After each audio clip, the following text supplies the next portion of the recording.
गूंगी बहू अंधी सास। एक परिवार में 5 लोग थे। ओम प्रकाश, उनकी पत्नी सुमित्रा, बहू भावना, बेटा राहुल और एक थी उनकी बेटी प्रियंका। वैसे तो ओम प्रकाश और सुमित्रा के घर में सब कुछ ठीक ठाक था, लेकिन सुमित्रा की एक आदत थी। घर में कुछ भी गलत या सही हो तो वो किसी से कुछ नहीं कहती, और भावना स्वभाव की इतनी सीधी सादी थी कि अगर कोई उसके साथ गलत भी करता तो भी वो उसे कुछ नहीं कह पाती। इसी के चलते प्रियंका और राहुल घर में मनमानी चलाते रहते, क्योंकि घर को संभालने वाली औरतें इस तरह से रहती थी जैसे वो गूंगी और अंधी हो। माँ, मैं अपनी सहेलियों के साथ पिकनिक पर जा रही हूँ। ठीक है बेटा, चली जाओ। और मुझे आने में रात हो जाएगी, देर से ही आऊंगी मैं। अच्छा, कोई बात नहीं बेटा। अरे भावना, तुमको एक बार में समझ में नहीं आता क्या? नाश्ते में फिर से पराठे बना के रख दिए। कितनी बार तुमसे कहा है कि मेरे लिए ढंग का नाश्ता बनाया करो। ठीक है जी, आगे से ध्यान रखूंगी। अरे ये बहू से किस तरह से बात कर रहे हो तुम राहुल? अरे तो और क्या करूं पापा, इसको कही बात एक बार में समझ में ही नहीं आती।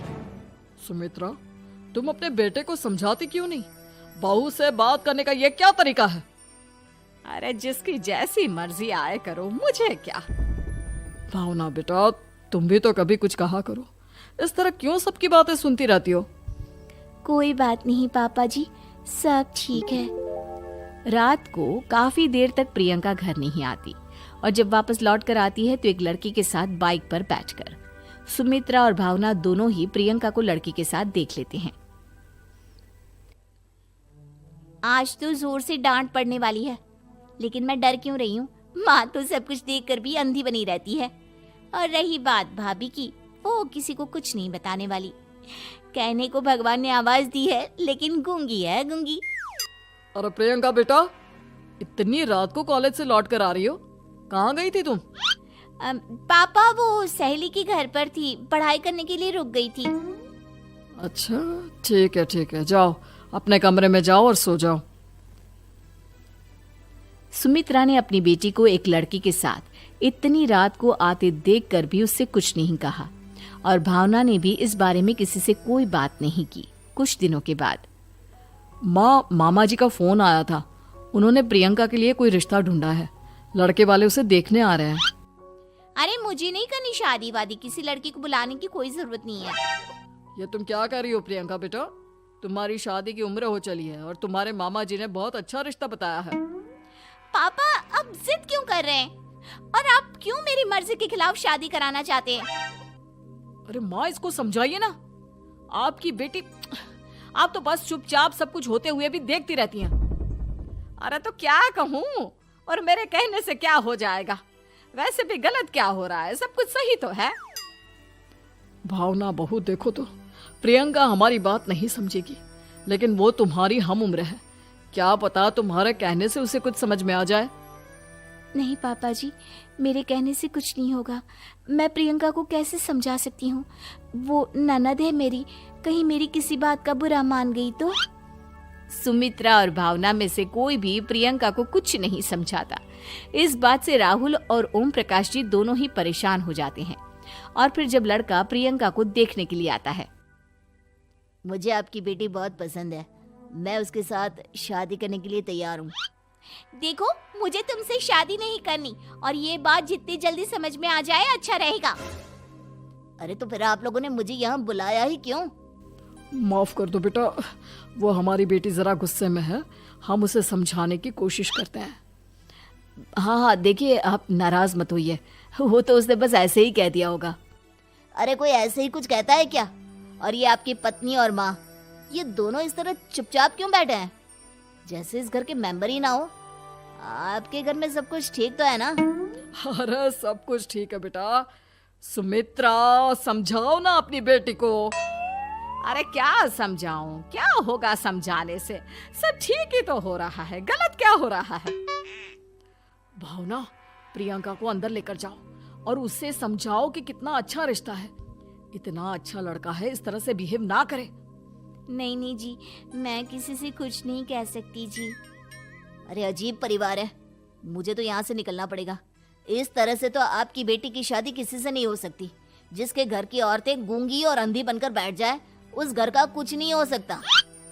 ओम प्रकाश और राहुल सुमित्रा और भावना की हरकतों की वजह से बहुत परेशान हो जाते हैं। एक दिन वो दोनों आपस में बात करते हैं। पापा, समझ में नहीं आता कि भावना और माँ को कैसे समझाया जाए। सही कहते हो बेटा, तुम और मैं काम के सिलसिले में सारा दिन घर के बाहर रहते हैं और घर की दोनों औरतें जिन्हें सारा घर संभालना चाहिए गूंगी और अंधी बनकर बैठी हैं। पापा आप ही बताइए इसका क्या उपाय है। मेरी तो कुछ समझ में नहीं आता बेटा, लेकिन हमें कुछ तो करना पड़ेगा क्योंकि इन सब की वजह से प्रियंका बहुत ज्यादा बिगड़ती जा रही है। तुमने देखा उसे किस तरह से बिहेव किया था। अरे लेकिन पापा हम करेंगे क्या? हमें एक नाटक करना होगा। कुछ दिनों के लिए हम भी गूंगे और बहरे बन जाते हैं, उसके बाद इन दोनों औरतों को अकल आएगी। हाँ पापा, शायद आपकी बात ठीक है। हम दोनों हर बार बात को संभाल लेते हैं और इसी वजह से माँ और भावना कुछ भी करने की कोशिश ही नहीं करते। और फिर अगले दिन, भावना, नाश्ते में क्या बनाया है? जी पराठे बनाए हैं।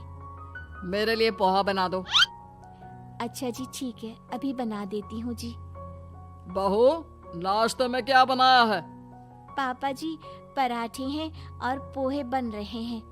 अरे बहू, मुझे तो उपमा खाने का मन था, मेरे लिए उपमा बना दो। ठीक है पापा जी, अभी बना देती हूँ। भाभी जल्दी से जरा मेरा कॉलेज का टिफिन तो पैक कर देना। और सुनो, मुझे ना भिंडी की सब्जी खाने का मन है। सुमित्रा चुपचाप बैठी बैठी सब कुछ देख रही थी। उसने किसी से कुछ भी नहीं कहा और ये देखकर भावना को मन ही मन गुस्सा आ रहा था, लेकिन वो किसी से कुछ नहीं कह रही थी।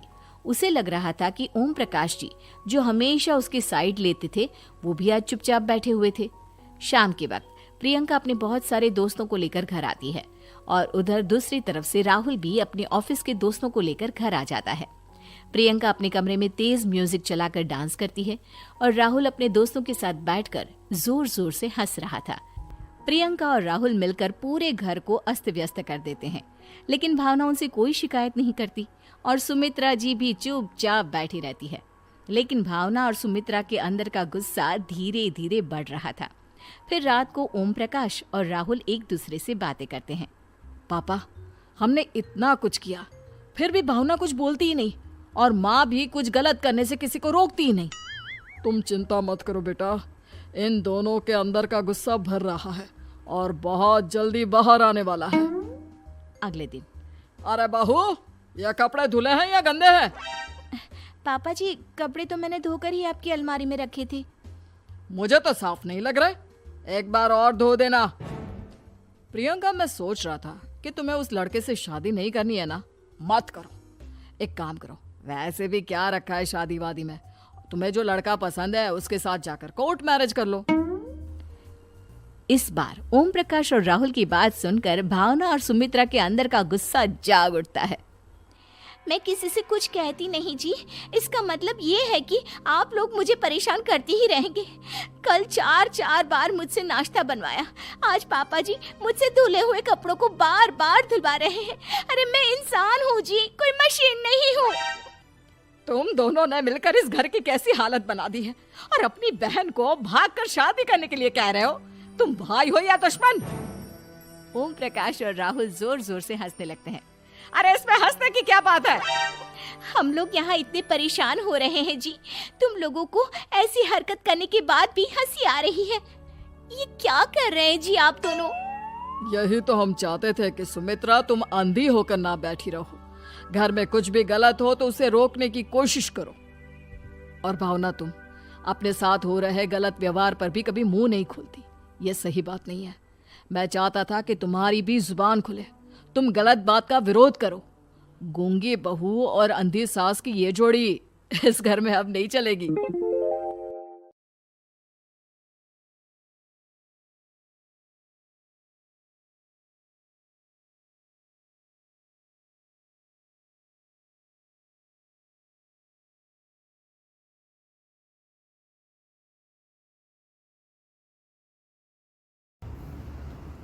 नमस्कार दोस्तों, कैसे हैं आप?